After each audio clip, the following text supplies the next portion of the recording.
He is the president of the African country Malawi. Dr. Lazarus McCarthy Chakwera was sworn into office on June 28, 2020. China and Malawi established diplomatic relations in 2007.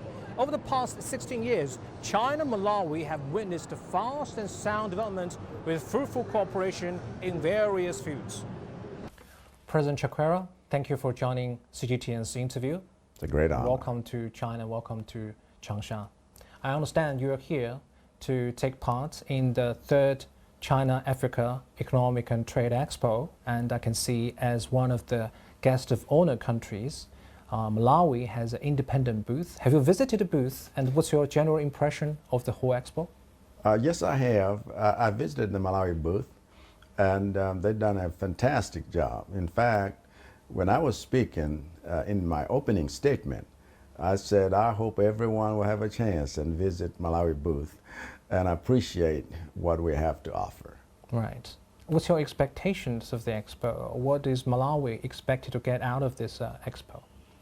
For us, this is a platform where we can market Malawi, its products, its people, and we trust that the issues of trade are issues that give one a hand up, not a handout.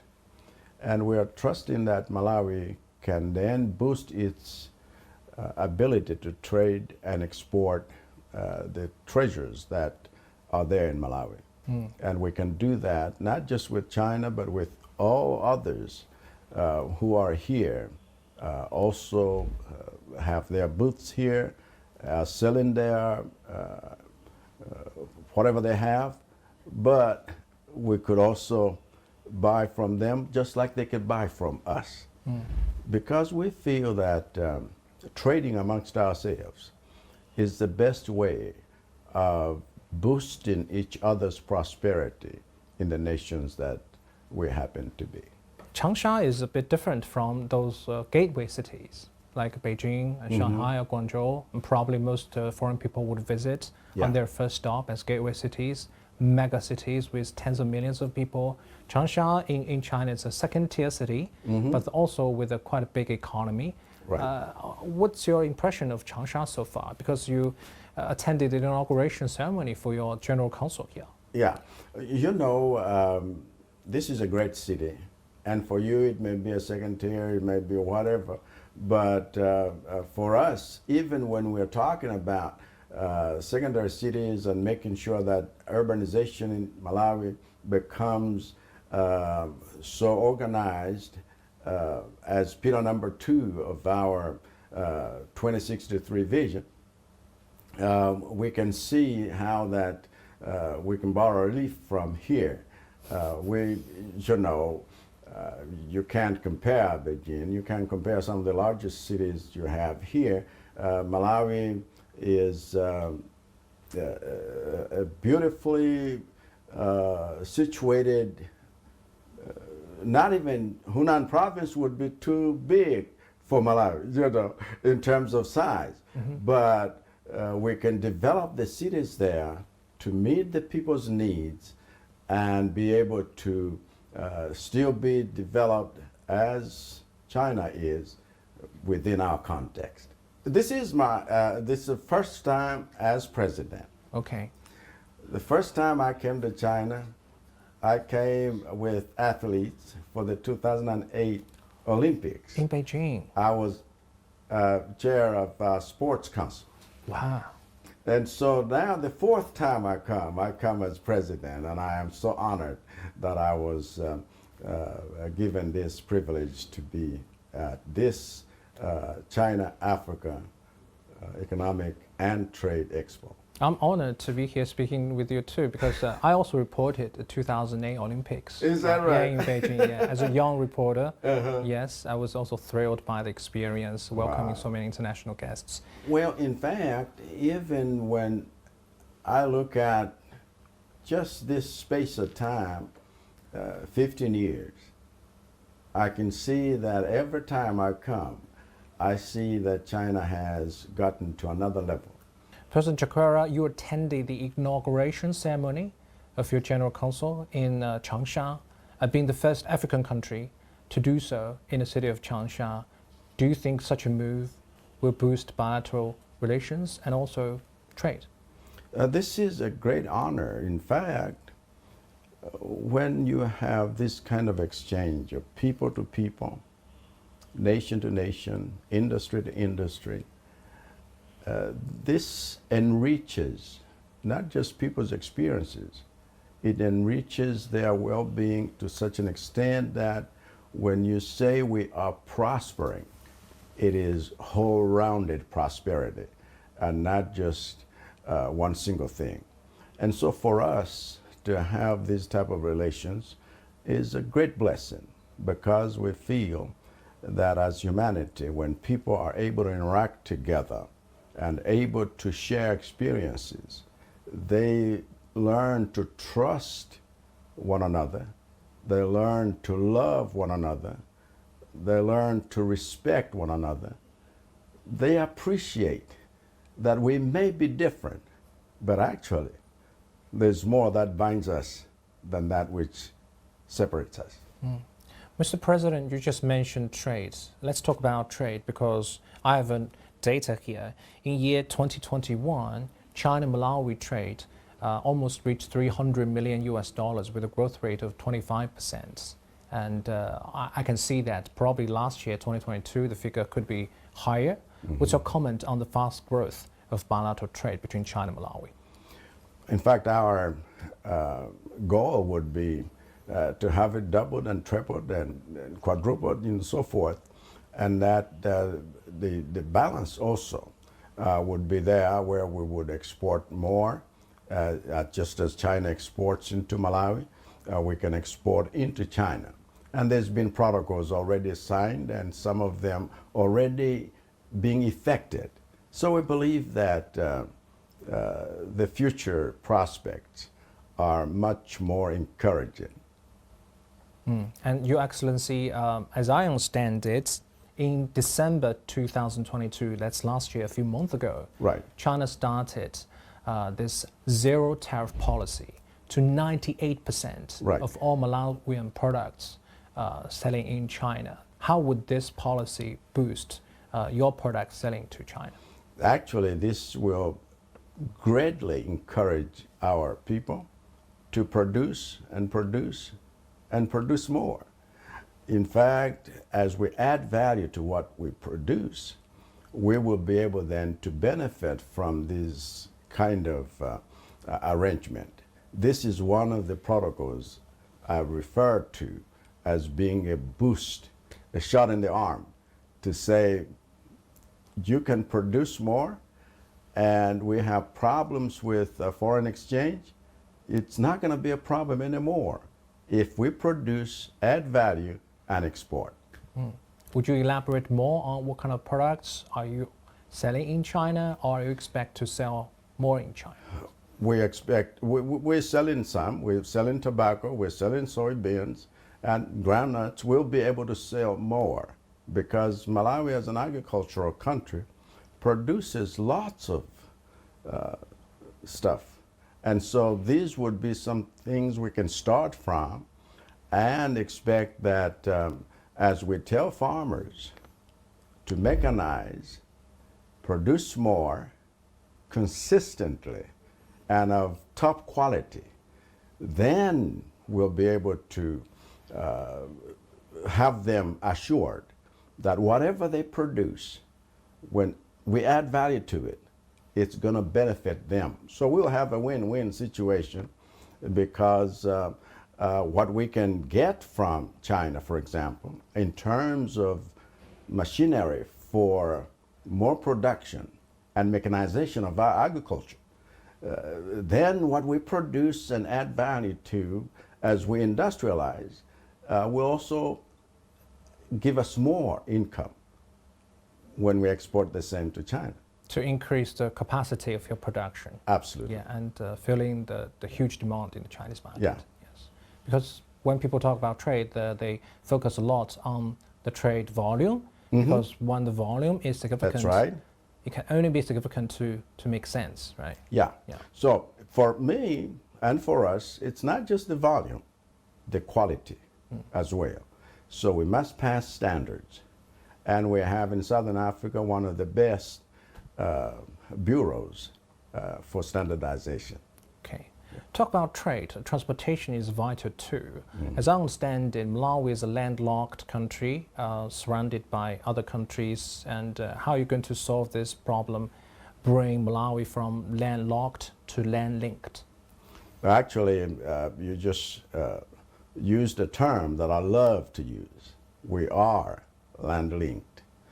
And with Mozambique, Tanzania, and Zambia bordering us, we want to make sure that we have a system of transportation like rail and road and air that, as well as using the water. You know, Lake Malawi runs pretty much 3/4 of the country. And so if we can maximize the usage of that, we can bring in goods and services, and we can send out goods and services, including people, at much lower rates than sometimes we currently. So we are involved in rehabilitating rail and building a rail that runs across the country. And so we link up with Mozambique because on the eastern coast, from Nacala, we have a dry port in Malawi with a rail that runs even through Malawi into Mozambique. So you have a rail system from Mozambique through Malawi to Mozambique and to the sea. And we are linking up with all of that. And so across Malawi, it's almost like a cross. Now we want to go with rail from the central part of Malawi to the north, because we have one going to the west to link up with Zambia, and then to the east through Mozambique. So we want to link up with the line from Dar es Salaam that passes to the north of us. So when we talk about how Zambia, Angola, you know, and then Mozambique, or Zambia, DRC, us, Tanzania, and or Mozambique, you can go from the Indian Ocean all the way to the Atlantic in Southern Africa with that kind of system. And then from Tanzania, you can go all the way to Cape Town. But of course, we want Cape to Cairo, and then all the way to Dakar, all the way to Ghana, you know, a system that makes it easy for us with the Africa Continental Free Trade Area to transport goods and services across the continent.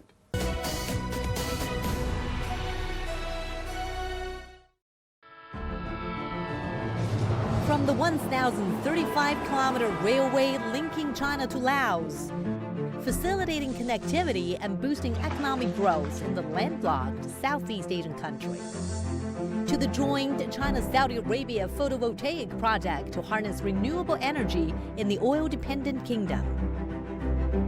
The Belt and Road Initiative has come a long way since it was first proposed in 2013, complementing the development strategies of partner countries and building on their existing strength. 开创合作共赢的新模式。 The Belt and Road Initiative, linking the world in the pursuit of common prosperity for humanity.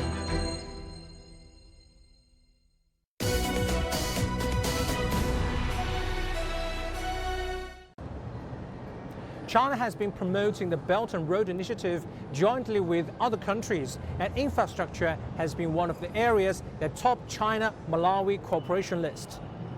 That brings us to the next topic of the Belt and Road infrastructure. I don't know if you've noticed that next to the Malawi booth is a huge booth demonstrating the 10-year anniversary of the Belt and Road Initiative, demonstrating a lot of projects in Africa. I mean, Malawi is also one of the countries that took part in the Belt and Road Initiative. What's your take on that initiative marking the 10-year anniversary? Well, congratulations. You know, marking 10 years is no joke. It means that the journey that got started, you know, is gaining momentum. And BRI, as far as Malawi is concerned, is again another platform that helps us build the infrastructure that's needed for us to really reach our goal. We want to be an inclusively wealthy, industrialized, self-reliant country. And BRI is like the kind of catalyst Yeah. that gets Catalyst. us, yes, that gets us to achieve our goal. Right. Then I think many of the projects, the big plans you mentioned, would fall into the grand Malawi Vision 2063. That's right. Tell us about that vision. Why 2063? What's the calculation, and what are the major achievements you're trying to achieve? Two things. 2063, you know, from the day we had self-governing Self-governance. status from the British, 1963, and then we became independent in 1964. So 100 years. Ah, to mark Sec- 100 years. That's right. Second of all, Africa has a dream, a vision, an agenda, and we call it 2063. Oh, And so ours is a microcosm of the big dream of the Africa we want. And we want to be part of that so that we are able to take from the Union and domesticate it for us with steps that lead toward that.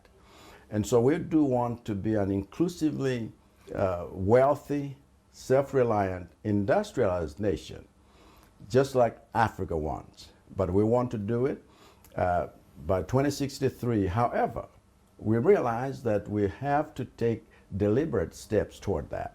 So we have a 10-year implementation plan, we have a 3-year implementation plan, and we then have a yearly plan to make sure that we are not only responding to the SDGs, we are also doing it for our sake, not just to satisfy someone's plan, but it becomes our plan.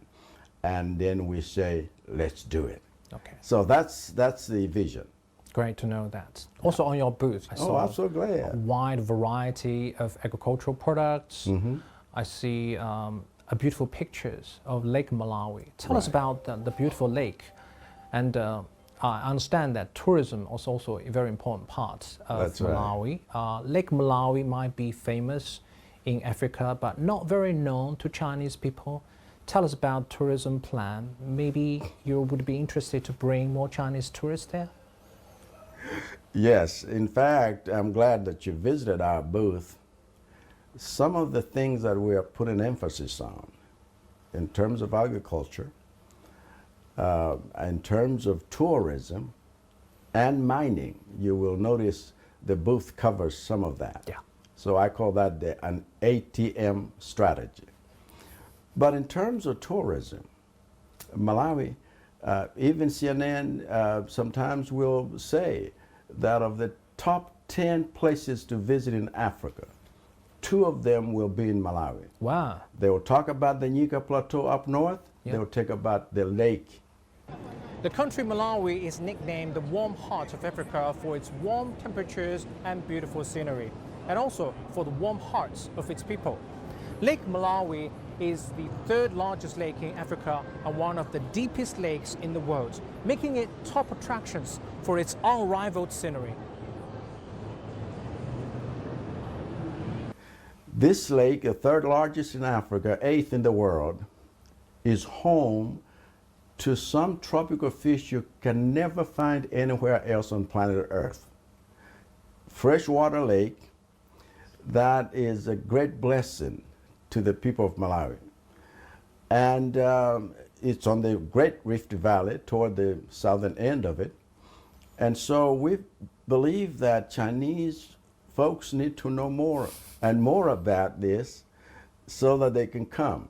Our strategy is to build more infrastructure toward our tourism places, and then make sure that we can challenge Chinese investors to come and put up hotels, chalets, and the kind of infrastructure that will give them dividends, because more and more people are coming and more people will be coming.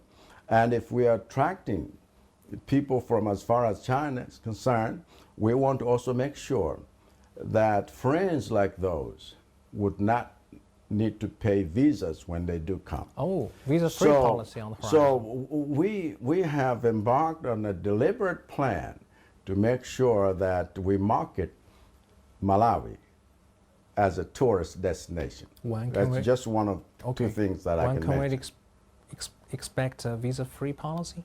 All right, we can give it to you. Come next time. Okay. And then bring your TV where you could shoot places, so you don't just see them at the booth, as you know, do it live.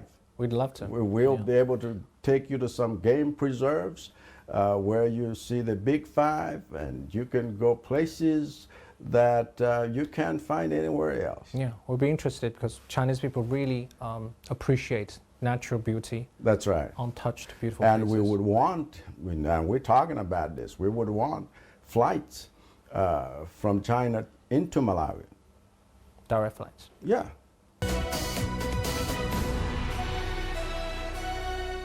The world economy as we know it is about to change. Global business reports highlight emerging markets, developing countries, and dynamic sectors worldwide. We feature top analysts and newsmakers to provide perspectives on every facet of business.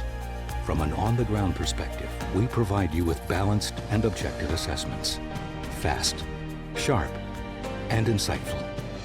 Global Business, only on CGTN.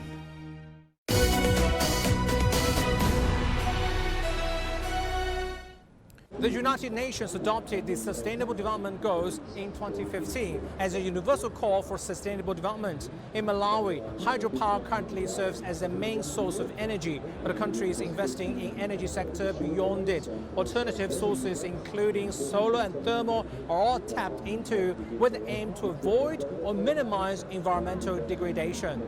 This expo demonstrates, of course, traditional products, commodities, agricultural products, cultural products, machinery equipment, like those bulldozers, lifters, cranes, but also for a special area, they also demonstrate future technologies, artificial intelligence, ESG, sustainable development, digital and green development.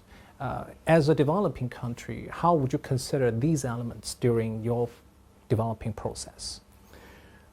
I think it's critical for us to understand that not only should we work hard, we must work smart. And one of the things that we are emulating China is the ability to use intelligence, to use innovation, creativity, at the same time respect, the natural habitat we have. That's the only one we have. And so climate change issues must be taken seriously. Malawi has just come out of a devastating Cyclone Freddy that killed over 1,000 people, displaced over 500,000 people, and put over 2 million people in dire need of food because whole fields were wiped away, whole villages were wiped away. And so for us, climate change issues are real. It's not something you just hear about or see happen someplace. And so we want to be able to build strong, to build, resilient communities, but to be green as it were. And so we want to develop a green Malawi. And so we must use the intelligence we have in order for us to make the place we stay at a better place, not just for us, but for generations to come. So let's not destroy the earth while we develop. What do you think developing country can play in achieving your own growth? You just mentioned you need to focus on your own growth and also cooperate within developing countries to achieve fairer and equitable global governance? Well, I think you just stated it there. In terms of a fair world, in terms of us prospering together, you know, when nations prosper together, then nations can trust each other more. Because when you have disparities, and we see that in our own nations, when the gap is so big, you know, nobody's happy. But we can all be happy in terms of how we are able to share prosperity, and there will always be differences, but the basics must be met. And so for us as a nation, we feel like we must have inclusive wealth. We must have inclusive growth. We must not leave anyone behind. And it pains me every time when you see certain groups not being able to make it. And we say, what can we do to deliberately have them included? And I believe on a larger scale, nations must also think likewise, that how can we help other nations get to where other nations have gotten? How can we work together? Because like the United Nations says, let's not leave anyone behind. And so this is how we feel that as common humanity, Yeah. we must work toward uplifting each other and one another. I have to say, what you said just gives me chills because it totally echoes Chinese government's idea of common prosperity and also development for mankind in a shared future. It's very similar ideas. That's right. Yeah. And we haven't touched on this topic yet. So in the future time, in your tenure, how would you see the cooperation of China and Malawi go? Cooperation in every aspect. We just mentioned trade and investment. Yeah, we just mentioned trade, but an investment, correct. I think, again, this people-to-people exchange, we would see more of that kind of interaction and more of building humanity and understanding that says we have a common future, let's share it so everyone has hope to look forward to it, Yeah. not fear. So I would personally look forward to visa-free policies coming soon in the future. I would look forward to direct flight Yeah. from China. I'm sure by the time you decide to come, we will have gazetted that you come without having to pay any visa. And then That's you great. can come with lots and lots of other tourists and investors. That would be great. Yeah. Wonderful. Thank you so much. Maintaining and developing China-Malawi relations is in the fundamental interest for both countries. As China-Malawi relations embark on a new journey with the Belt and Road Initiative, cooperation will create new opportunities for the two countries, even for Africa and the whole world at large, and will surely benefit the peoples of China, Malawi, and the world.